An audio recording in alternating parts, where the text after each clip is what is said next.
बासी जलखिया दे फसिले होटेल मालिक नवरंगपुर राईघर ब्लॉक कार्यालय हईचई देखा मिली। जिलापाल टिफिन बॉक्स रे बाहरिला बासी सिंगड़ा और बरा खाद्यर मान परीक्षा निर्देश देते जिलापाल। रेड करते जिला खाद्य सुरक्षा अधिकारी और राईघर तहसिलदार। निम्नमानर तेल प्रस्तुत होता जलखिया खराब खाद्य और अस्वास्थ्यकर परिवेश देखा मिलता। प्रशासन पक्षर गोटे होटेल को बंद कर दिया। दुईटी होटेल ठारू जरिमाना आदाय करिछि जिला प्रशासन। जे ये खबर आसी पहुंचुची जे दुईटी होटेल ठारू जरिमाना आदाय जिला प्रशासन करिछि। जिलापाल को बासी जलखिया दे फसीगले होटेल मालिक।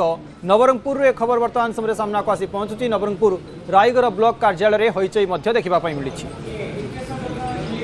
गरम दिन आलूटा ये डैमेज रही जाऊँगी से खराब खाद्य कहीं आम लोक ऑफिसर आज्ञा सब आसते आसिक दुकान चेक करले कहले जे जोटा जो मैला फैला जोटा अच्छे से 7 दिन भितर ठीक कर सब किसी ठीक कर देवाई कहले आम से मानलु कर